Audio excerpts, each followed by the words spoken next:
Please be seated.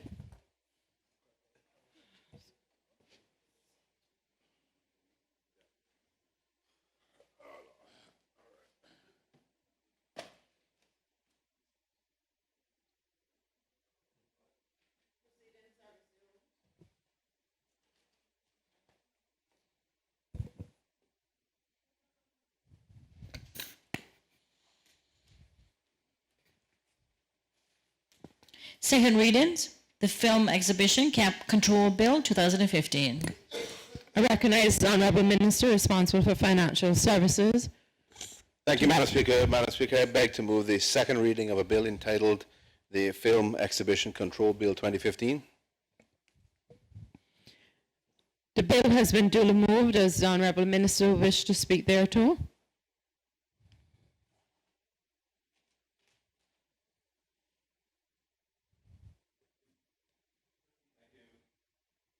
Thank you, Madam Speaker.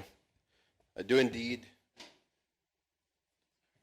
wish to rise on behalf of the government to present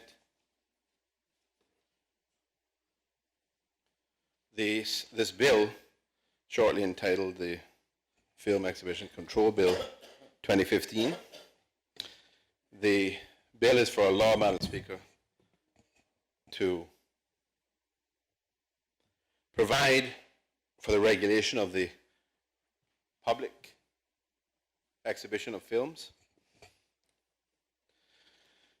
Madam Speaker, there is current legislation known as the cinematograph law, which currently regulates this matter or this issue, and effectively this bill seeks to, or will seek to, repeal and replace that.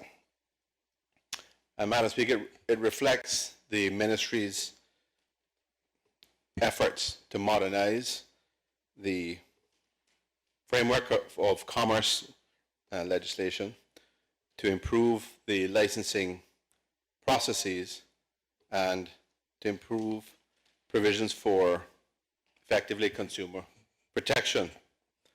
In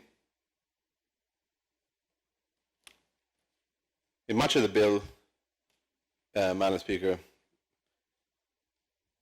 there is reflected existing provisions, which, as I said, have been taken from the cinematograph law that currently exists, which this bill will repeal and replace. But there are a few important changes, Madam Speaker. Firstly, the licensing of premises that exhibit films to the public has been updated to add, or the provisions relating to the licensing of premises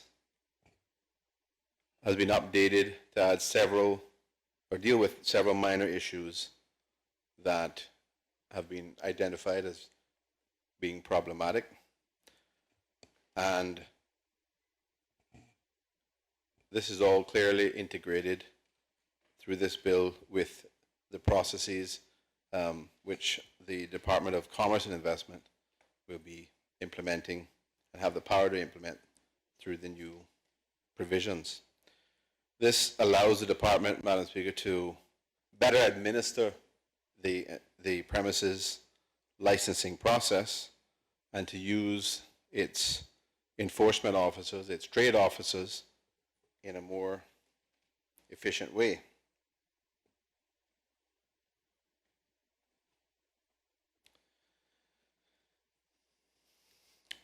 Secondly, Madam Speaker, it expands and clarifies the provisions relating to the treatment of both rated and unrated films that are publicly or maybe publicly exhibited in the country. The primary goal here, Madam Speaker, is to protect children from harmful film content through requirements for clear and understandable labeling of films through a new ratings system. The burden, Madam Speaker, of protecting children from harmful content in any medium is generally that of the parents. So that has to be recognized, and that is certainly reflected and recognized by the proposal in respect of this bill. But when it comes to certainly allowing access of unaccompanied minors to films that are either unrated, or that they are not rated to be able to see, certainly we want to ensure that there is a framework in place which will require that the premises that is showing any particular such film have an obligation to ensure that children and minors who are unaccompanied don't have access. So, contrary to some misconceptions stated in or misperceptions stated in the media in recent weeks, Madam Speaker, this is not the government's attempt to act as a censor or to take on the role that rightly belongs to parents. But as with similar licensing legislation, this government is seeking to fulfill its role in the creation of this framework, which has very clear rules, allows for the protection of minors, allows businesses to operate successfully and thrive, and at the same time protects consumers by requiring that certain minimum standards are met. Now, the process and criteria to be used in a rating system for films will fall under a new film control board, which is described in the law, Madam Speaker. And this is a 3-person board which will be charged with developing a rating system and applying this system to all films that are publicly exhibited in this jurisdiction. The option to accept a rating from an international agency is certainly retained, and that will be generally the norm. That is how it is done now. So, for instance, the U.S. Ratings, I think it's called the Motion Picture Association of America, are routinely accepted for films which are shown in Cayman. But we will have the ability to, if we think it's appropriate, assess whether those ratings are, in relation to any particular film, are appropriate to the country. So, Madam Speaker, the third key feature of this bill is a recognition of an evolving creative industry in Cayman, that of film production. So the last few years, Madam Speaker, has certainly seen a lot of activity and a lot of growth in this area, and interest in this area locally, reflected in the emergence of talented local film professionals, producers, directors, others certainly with skills essential for the creation of films. I think we all know we have some of our own homegrown directors that are involved even in the industry in Hollywood. So we're also, Madam Speaker, trying to break into the world of the international film festivals and the schedules through which these types of events are held around the world. It adds significantly to a tourism product and can certainly attract lots of visitors to the country. We certainly have a perfect example of that going on just now. I think it officially started last night, and it runs today and over the weekend. Madam Speaker, there's also, I understand, a local festival which is planned for later this year.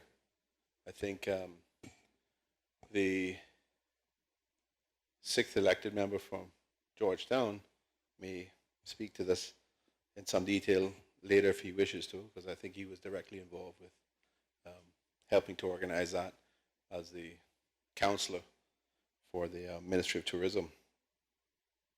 So, Madam Speaker, the creative talent that's emerging needs to be fostered. It needs to be supported, and this bill certainly makes provision for that.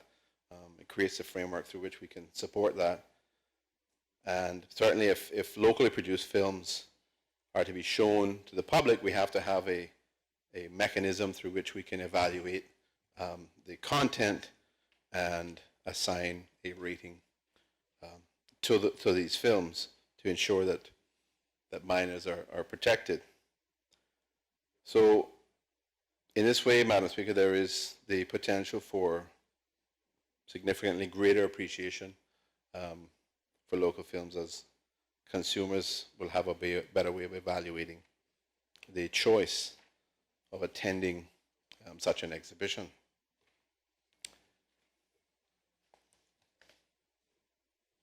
Madam Speaker, the bill also makes specific provisions for exemptions in relation to these types of festivals.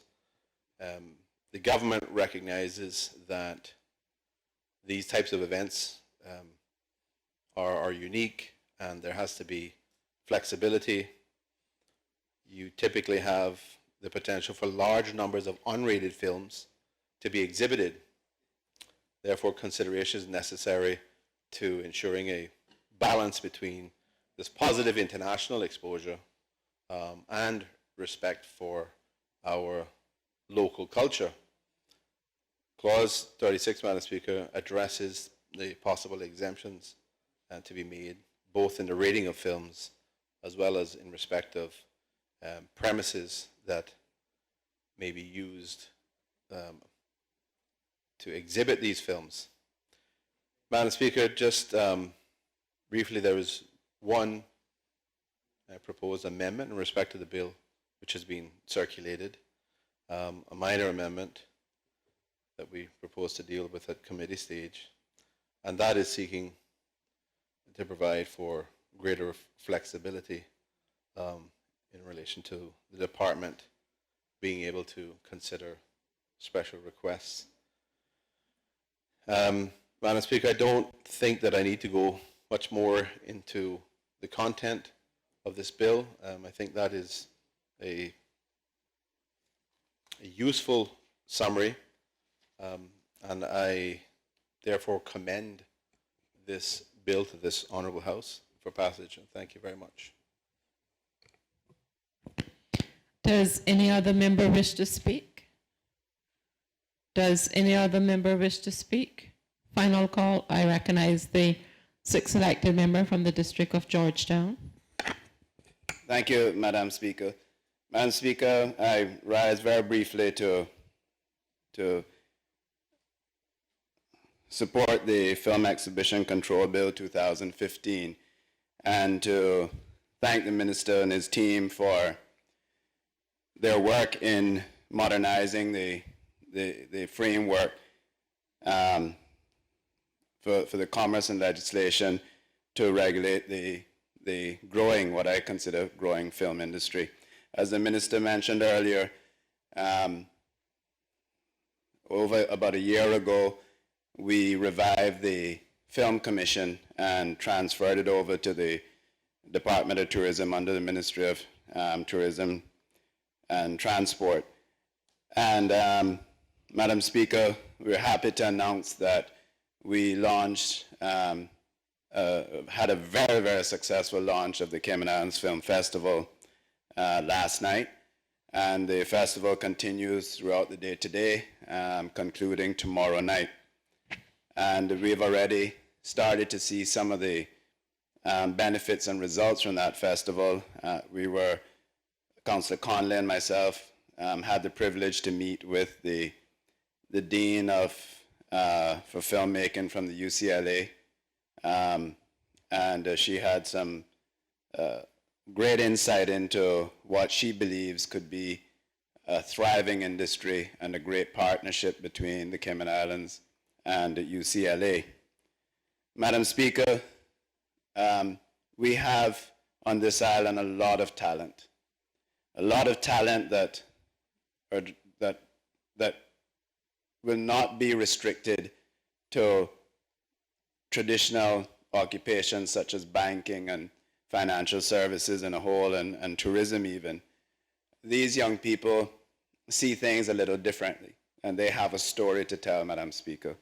And we have to foster that talent and encourage these young people to tell their story. But we have to have them tell it in a responsible fashion. We cannot allow or risk having the industry start off with a sour note and restrict these young people from really enhancing their lives at the end of the day by developing their talents and one day perhaps going on to be another Grace Geely or another Frankie Flowers.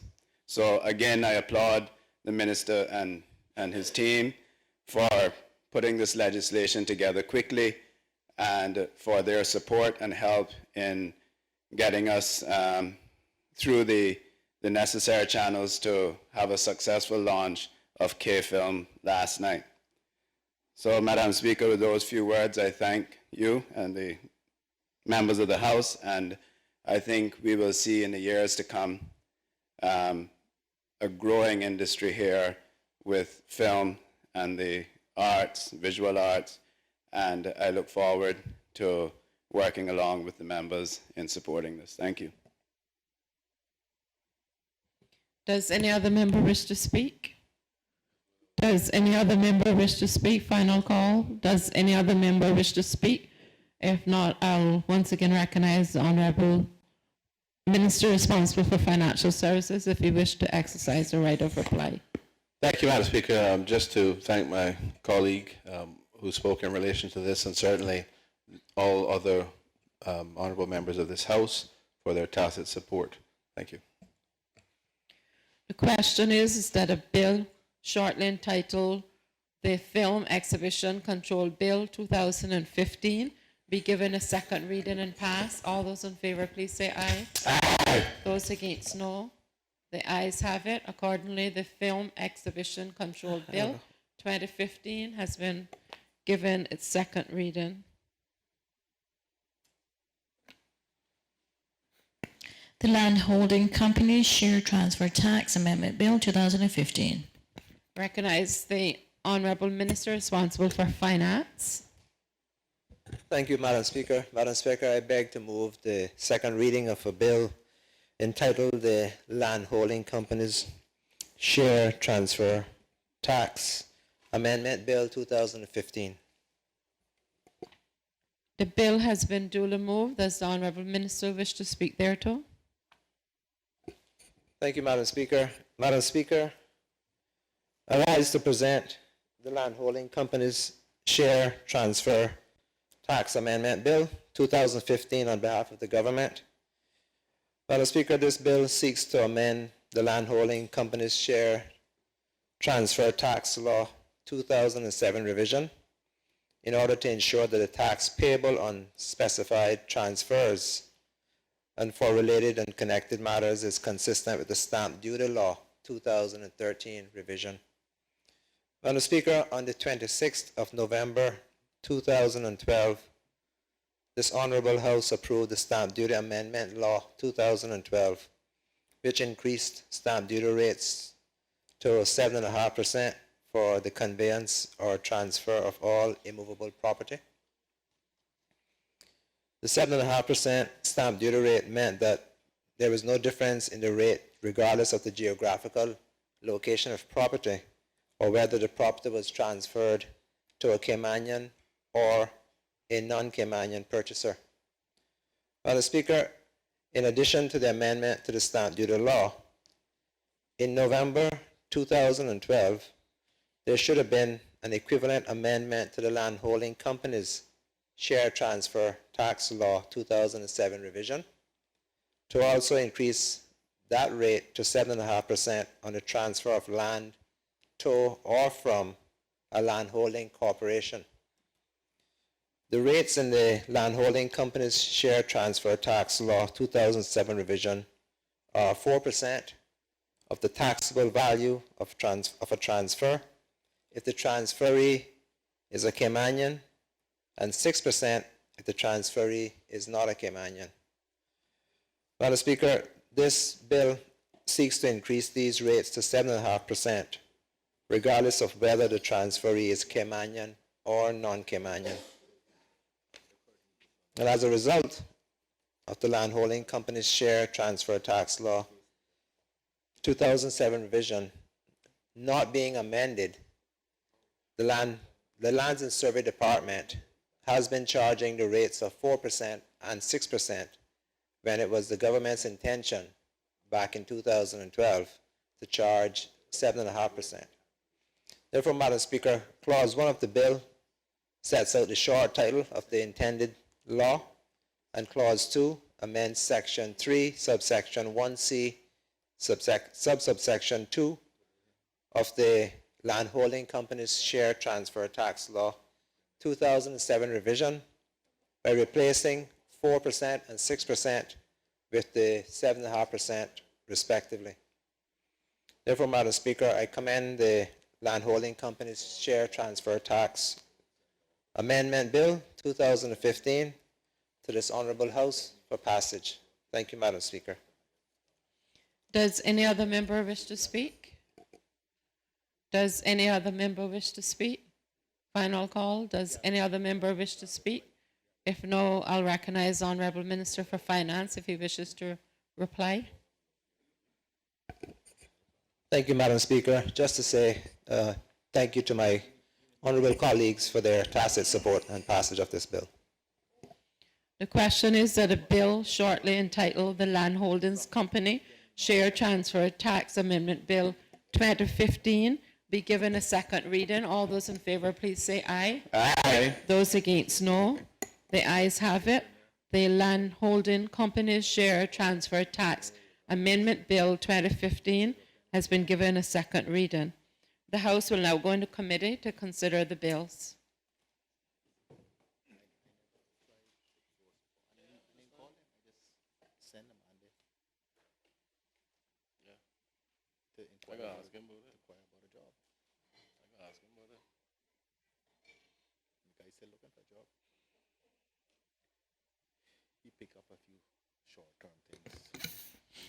Please be seated.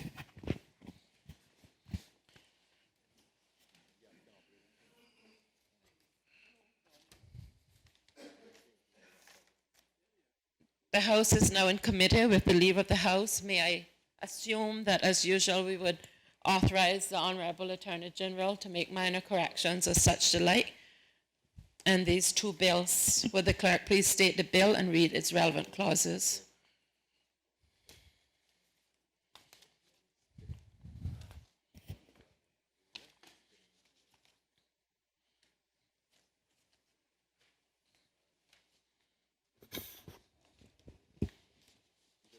The Film Exhibition Control Bill 2015.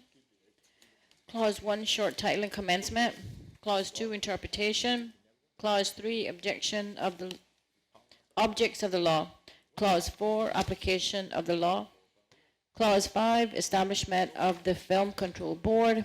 Clause 6, functions of the board. Clause 7, application for a rating certificate. Clause 8, rating of film and film rating certificate. Clause 9, factors in ascribing a rating. Clause 10, unrated film unsuitable for child's viewership.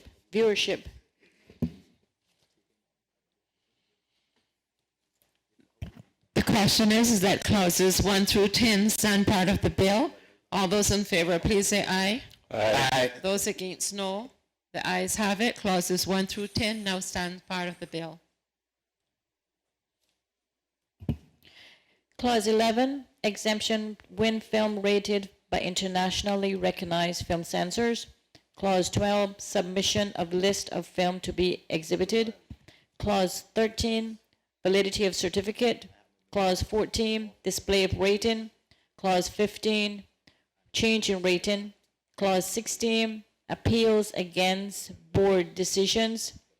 Clause 17, refund of custom duties.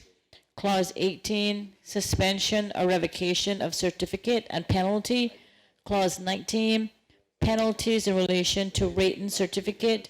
Clause 20, penalties attached to body corporate certificate holders.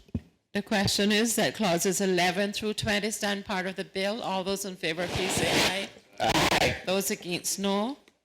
The ayes have it. Clauses 11 through 20 now stands part of the bill.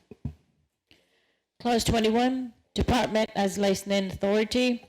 Clause 22, functions of the department. Clause 23, application for premises license to exhibit a film.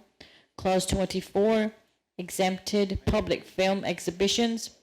Clause 25, proceedings of the department. Clause 26, issue of premises license. Clause 27, duration and renewal of premises license. Clause 28, suspension or revocation of premises license and offense. Clause 29, general directions of department. Clause 30, appeals against department decisions. The question is that clauses 21 through clause 30 stand part of the bill. All those in favor, please say aye. Aye. Those against, no. The ayes have it. Clauses 21 through clause 30 now stand part of the bill. Clause 31, penalties in relation to premises license. Clause 32, penalties attached to body corporate license holders.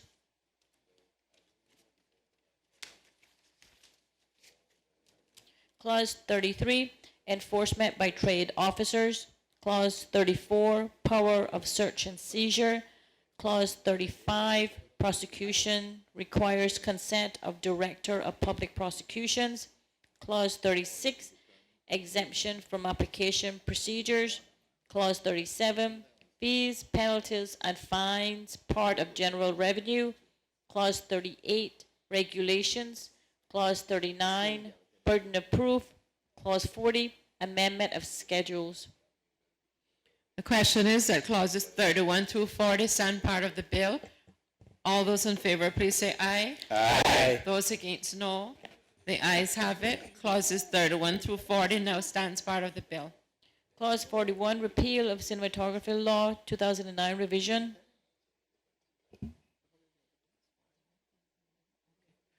The question is that clause 41 stand part of the bill. All those in favor, please say aye. Aye. Those against, no. The ayes have it. Clause 41 now stand part of the bill. Clause 42, repeal of paragraph 20, schedule to Sunday trading law, 2014 revision. Honourable Minister, you have an amendment to Yes. clause 42. Yes, thank you, Madam Chair. Madam Chair, in accordance with the provisions of Standing Order 52(1) and 2, I, the Minister of Financial Services, Commerce and Environment, give notice to move the following amendment to this bill. That is that the bill be amended as follows. A, by repealing the existing clause 42 and renumbering accordingly. And B, in Schedule 6. Sorry.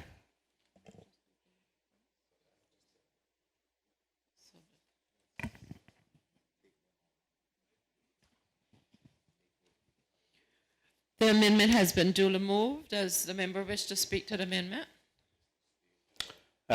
Madam Chair, I think I sufficiently indicated that this was to provide additional flexibility and to make sure that this particular law, when it's in effect, will operate in tandem with the provisions of the Sunday trading law. So don't think I'll add anything more than that at this point unless members have any questions. If there are no other questions, I put the question that amendments stand part of the clause. All those in favor, please say aye. Aye. Those against, no. The ayes have it. Clause 42 as amended stand part of the, the amendment stand part of the clause. I put the question that the clause as amended stand part of the bill. All those in favor, please say aye. Aye. Those against, no. The ayes have it. Clause 42 as amended stand part of the bill. Clause 43, savings and transitional provisions.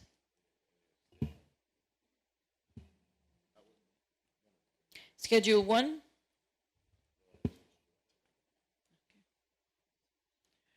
The question is that clause 43 stand part of the bill. All those in favor, please say aye. Aye. Aye. Those against, no. The ayes have it. Clause 43 now stand part of the bill.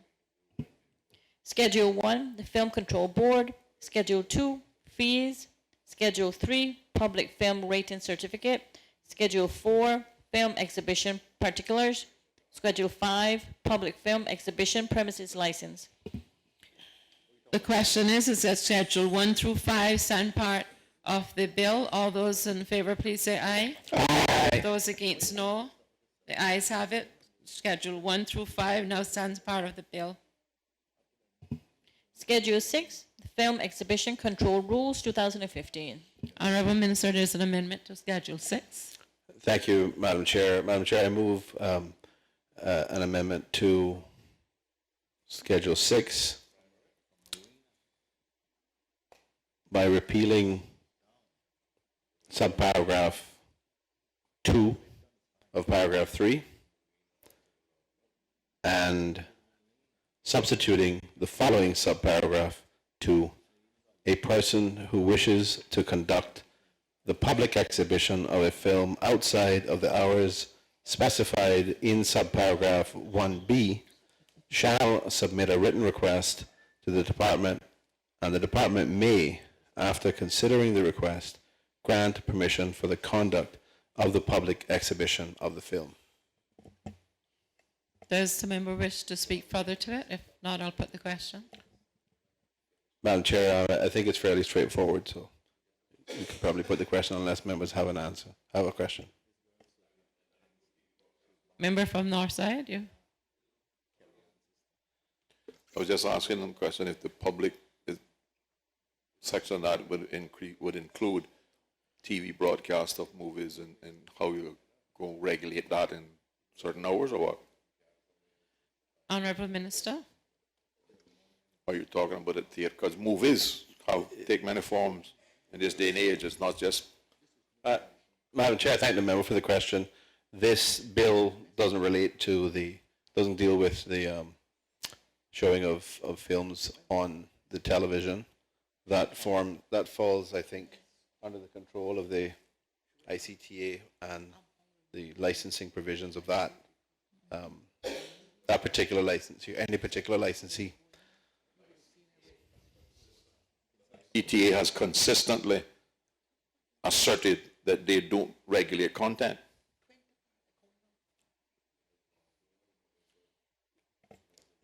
Madam Chair. I mean, I agree with you, but their position has always been that they don't regulate content. They only regulate the licensing and the other stuff. So somebody needs to regulate. I don't know. Honourable Minister, I think it's an observation. I'm not sure whether he wants to convert that to a commitment or just bring it to your attention. Yes, Madam Chair, I appreciate it. Certainly appreciate it being brought to our attention, and I will liaise with the ICTA on the issue. But just to clarify that this particular bill does not deal with the regulation of television content. So that theoretically should be under the ICTA, but I will discuss that with him. But to see many what people their position today, is. Member from Northside. many people today put theaters in their house and they rent movies and they share it with their friends. The question I'm asking is expected to cover those kind of events as well? Because a public showing, and they might be charging admission, or they might be, I don't know. Honourable Minister. I think, Madam Chair, it would only be relevant if they were, in fact, having it open to the public, whether or not they charged. But certainly having a private event at someone's house, which isn't open to the public, wouldn't be covered by this. Member So if I from read it, Northside. so if I read it at theatre and not a private showing, it wouldn't apply either? Honourable Minister.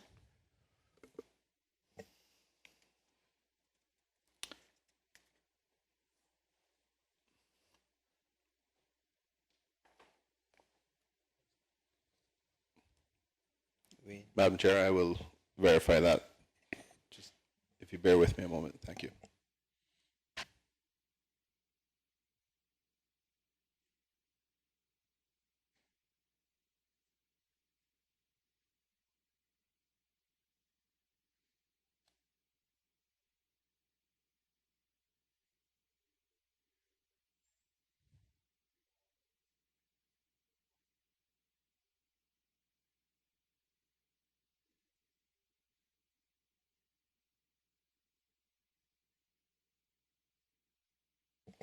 Madam Chair, thank you for your indulgence. In the scenario which the member from Northside has described of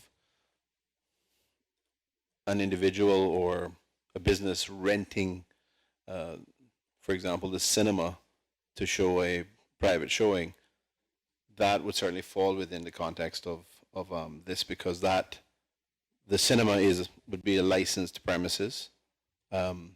And the films shown there would be subject to regulation under this,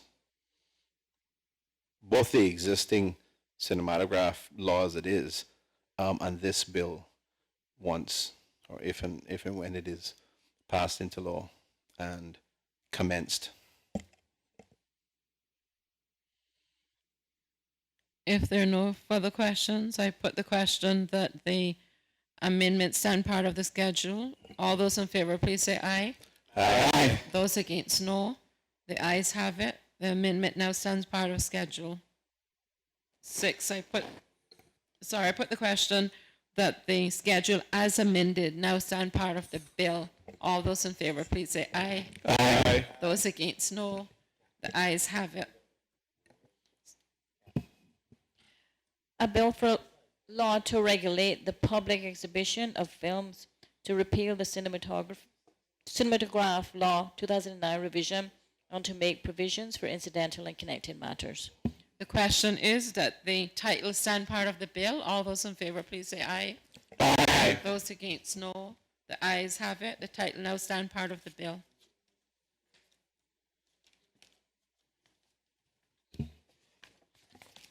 The Land Holding Companies Share Transfer Tax Amendment Bill 2015, Clause 1, short title. Clause 2, amendment of Section 3 of the Land Holding Companies Share Transfer Tax Law 2007 revision, returns, etc., of transfers to be delivered and tax payable. The question is that Clause 1 and 2 stand part of the bill. All those in favour, please say aye. Aye. Those against, no. The ayes have it. Clauses 1 and 2 stand part of the bill.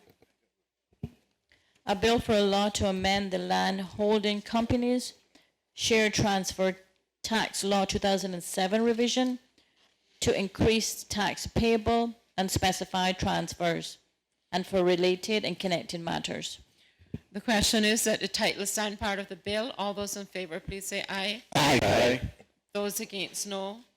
The ayes have it. The title now stand part of the bill. The question is that the bills be reported to the House. All those in favour, please say aye. Aye. Those against, no. The ayes have it. That concludes committee stage for the two bills.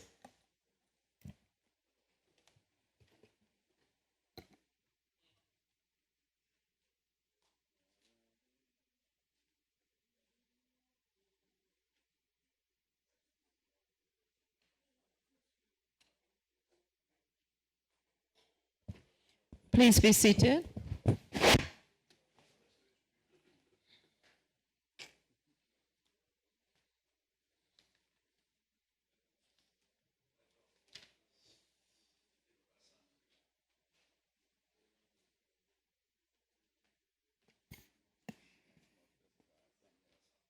Report on bills. The Film Exhibition Control Bill 2015.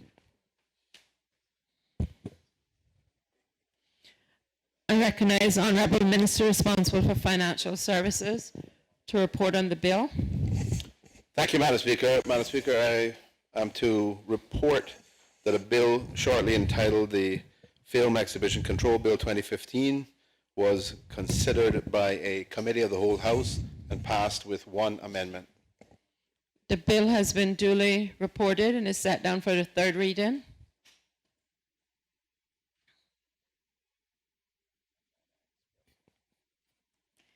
The Land Holding Companies Share Transfer Tax Amendment Bill 2015. Recognize the Honorable Minister for Finance.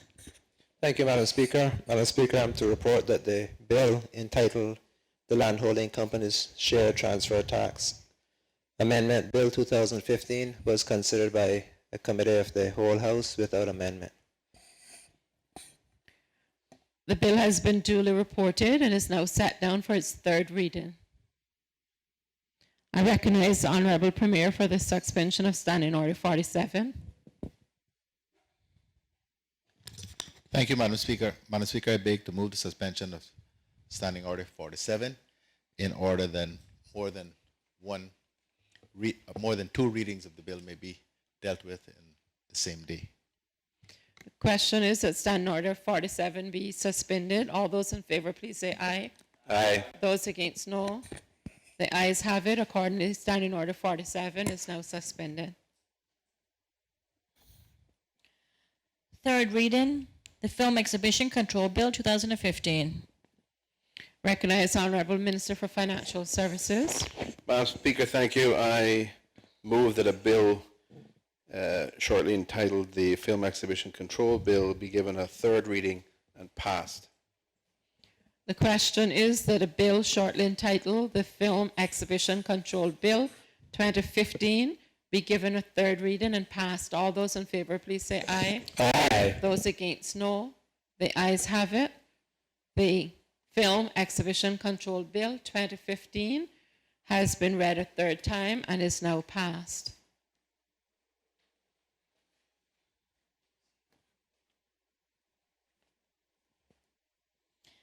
The Land Holding Companies Share Transfer Tax Amendment Bill 2015. Honorable Minister for Finance. Thank you, Madam Speaker. Madam Speaker, I move that a bill entitled the Landholding Company Share Transfer Tax Amendment Bill 2015 be given a third reading and passed. The question is that the Land Holding Companies Share Transfer Tax Amendment Bill 2015 be given a third reading and passed. All those in favor, please say aye. Aye. Those against, no. The ayes have it. The Land Holding Companies Share Transfer Tax Amendment Bill 2015 has been read a third time and is passed. Motions. Commit members. Motion number 1 of 2015-16. Amendment to the Development Plan 1997. Proposed rezoning Buntown Block 44B, Parcel 23. To be moved by the Honourable Minister of Planning, Lands, Agriculture, Housing and Infrastructure. I recognize the Honourable Minister responsible for planning. Thank you, Madam Speaker. Madam Speaker, I beg to move Government Motion number 1 of 2015-16, an amendment to the Development Plan 1997. And with your permission, I would read the motion. Please proceed. The motion reads as follows. Whereas on September 4th, 2013, the Central Planning Authority considered an application for the rezoning of registration section Bordentown 44B parcel 23 from medium density residential and public open space to medium density residential only. The CPA resolved not to support the proposed amendment to the development plan. And whereas the CPA reconsidered the application to rezone on November 13th, 2013, and resolved to support relocating the area of Block 44B, Parcel 23, that is currently zoned public open space, to the easterly portion of the parcel, with the area that is currently zoned public open space to then be rezoned to medium density residential. And whereas the CPA further resolved to take the opportunity to support the rezoning of Block 44B, Parcel 420, which is owned by the Crown, and that being the adjoining Cowood Public Beach, from public open space and medium density residential to public open space only. It was further resolved to forward the portion of the rezoning application that proposed to rezone the adjoining Cowood Public Beach open space to medium density for the 60 days notification and advertising as per section 11.2 of the Development and Planning Law 2011 revision. And whereas the proposed amendments were duly advertised in the Compass and on the 28th and 31st of January and 3rd and 5th of February 2014 respectively, in accordance with section 11.2 of the Development and Planning Law 2011 revision, and persons were invited to view the application at the Planning Department for comment. During the comment period, no letters of objection or representation were received on the proposed amendments. And whereas on 3rd September 2014, the CPA again reviewed the application in light of the public consultation process, and it was resolved to forward the proposed amendment to the Ministry of Planning with the recommendation that it be forwarded to Cabinet and subsequently to this Legislative Assembly for consideration. And Madam Speaker, whereas on 31st March 2015, Cabinet considered the rezoning application and approved that the matter be referred on to the Legislative Assembly for consideration. And whereas in accordance with section 10.2b of the Development and Planning Law 2011 revision, the CPA hereby recommends and submits to the Legislative Assembly the following proposal for alteration to the Development Plan 1997, a summary and maps of which are attached for the benefit of members.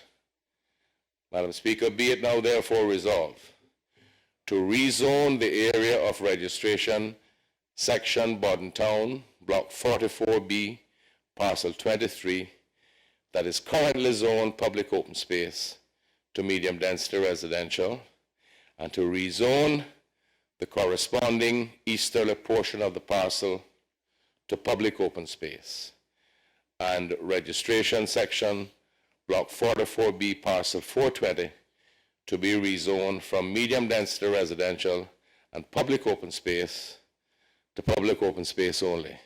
Whew. Thank you. The motion has been duly moved and is now open for debate. Does the Honourable Minister wish to speak to it? Madam Speaker, this was long, as we all heard, but it is fairly simple. Where is known, and I won't bother with the formalities, where is known as Cowood Beach in central Bodden Town, the parcel of land to the west adjoining the two government parcels had a portion of that parcel zoned as public open space on the western section of that land. The owner of the property asked for that to be rezoned low-density residential to make the entire parcel low-density residential, but the CPA did not support the application.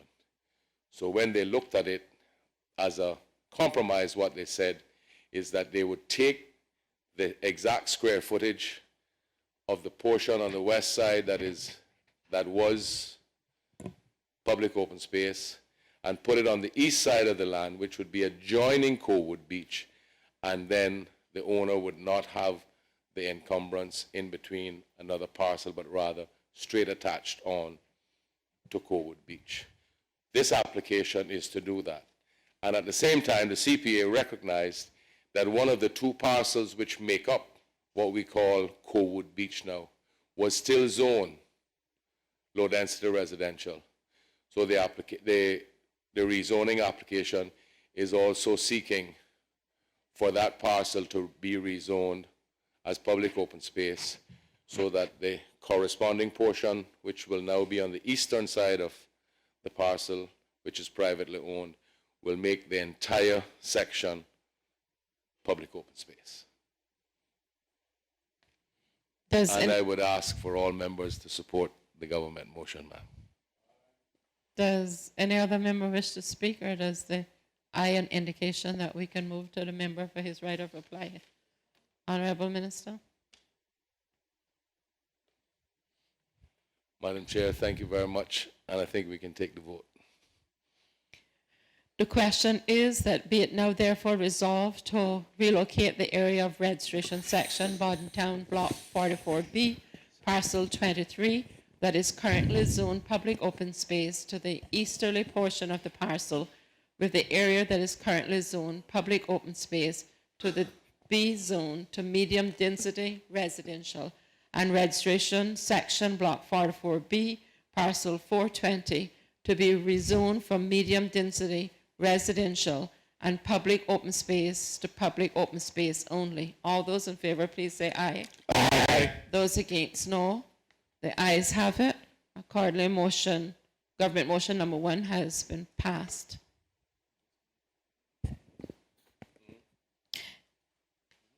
Government motion number 2, 2015-16, amendment to the Development Plan 1997, proposed rezoning West Bay Beach North, Block 17A, Parcel 9, to be moved by the Honourable Minister of Planning, Lands, Agriculture, Housing and Infrastructure. Honourable Minister responsible for planning. Thank you, Madam Speaker.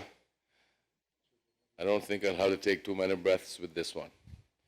Madam Speaker, I beg to move government motion number 2 of 2015-16, which, as the clerk has mentioned, is an amendment to the Development Plan 1997. And with your permission, I will read the motion Please proceed. as it is worded. Thank you. Madam Speaker, the motion. Whereas on May 14, 2014, the Central Planning Authority considered an application for the rezoning of registration section West Bay Beach, North Block 17A Parcel 9, from low-density residential and mangrove buffer to an expanded area of low-density residential and a reduced area of mangrove buffer. The Central Planning Authority resolved to support the proposed amendment to the development plan, subject to the revised mangrove buffer zone maintaining a minimum width of 50 feet. And whereas the proposed amendments were duly advertised in the Cayman Compass on 9th, 11th, 17th, and 20th of June in 2014, respectively, in accordance with Section 11.2 of the Development and Planning Law, 2011 revision, and persons were invited to view the application at the Planning Department for comment during the comment period. No letters of objection or representation were received on the proposed amendments. And whereas on October 15th, 2014, the CPA again reviewed the application in light of the public consultation process, it was resolved to forward the proposed amendment to the Ministry of Planning with a recommendation that it be forwarded to Cabinet and subsequently on to the Legislative Assembly for consideration. And whereas on the 5th of May, Cabinet considered the rezoning application and approved that the matter be referred to the Legislative Assembly for consideration, Be it now therefore resolved, Madam Speaker, that in accordance with Section 10(2)(b) of the Development and Planning Law 2011 revision, the CPA hereby recommends and submits to the Legislative Assembly the following proposal for alteration to the Development Plan 1997, a summary and maps of which are attached hereto. And be it further resolved to alter the zoning area of registration section West Bay North, Block 17A, Parcel 9, from low-density residential and mangrove buffer to an expanded area of low-density residential and a reduced area of mangrove buffer. Does any other member wish to speak? Does any other member wish to speak? Final call. Does any other member wish to speak? If not, I'll call again on the Honourable Minister for Planning if he wishes to reply. Madam Speaker, just as a quick explanation, this parcel block 17A parcel 9 is comprised of a parcel of land which is 24.4 acres. Madam Speaker, the parcel is undeveloped and the Department of Environment estimates that approximately 98% of the vegetation that is on the site is red, black, and white mangroves. The parcel is located on what we would call the terminus or the end of Crichton Drive in Governor's Harbor. The property forms a peninsula abutting the marine entrance to Governor's Harbor from the north sound. And the applicant is seeking to alter the ratio of the low-density residential and mangrove buffer zone to enable a residential subdivision to be created. As it is zoned now, the low-density residential area is a very small area of the 24.4 acres, and the buffer zone is a much larger area. The front of the property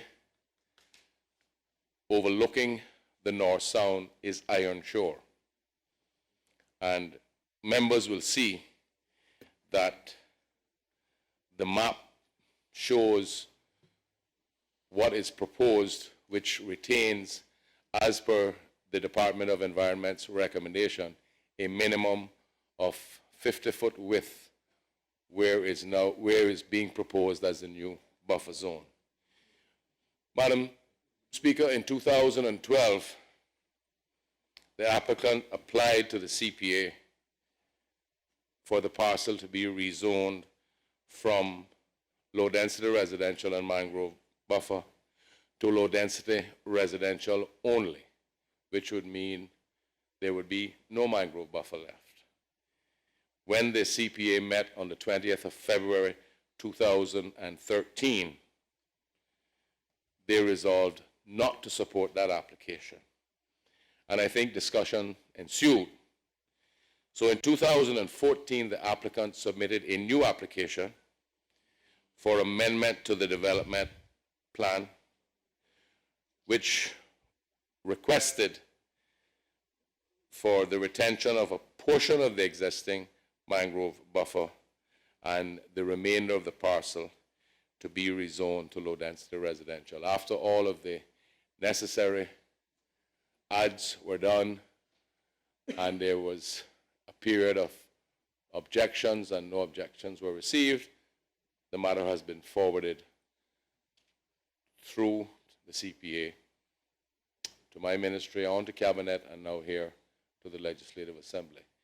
And Madam Speaker, let me say that this parcel adjoins what I would call a very active area where homes are continually being built, and because the front of the parcel overlooking the North Sound is Iron Shore and not mangrove buffer, then I think that helped to mitigate when DOE, and other agencies, including the CPA, who are looking at the matter. So we have the application here in front of us. The government supports the application, and I would ask all members to do likewise.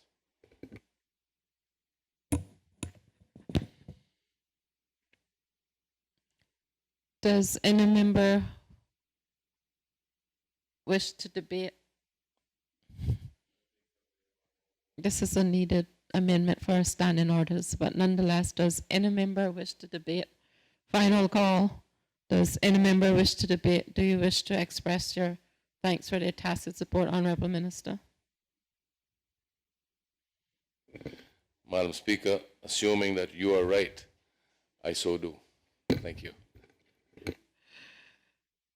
The question is, be it now therefore resolved to alter the zoning area of registration section West Bay Beach North, Block 17A, Parcel 9, from low density residential and mangrove buffer to an expanded area of low density residential and a reduced area of mangrove buffer.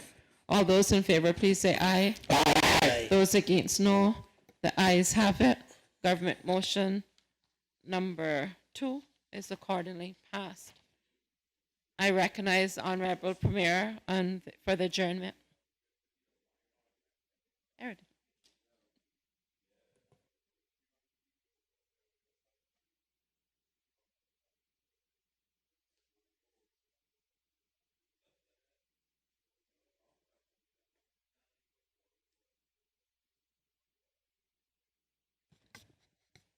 Madam Speaker, before I move the adjournment, I just want to thank all honorable members of the House for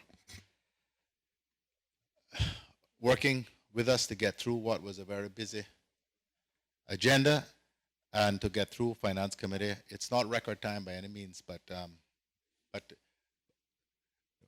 we got through it, I think, in a very efficient manner. And I'm happy to say that we can draw this meeting of the Legislative Assembly to a close, and I therefore move the adjournment of this honorable House sine die. The question is that this Honourable House be adjourned sine die. All those in favor, please say aye. Aye. Those against, no. The ayes have it. The House now stands adjourned sine die.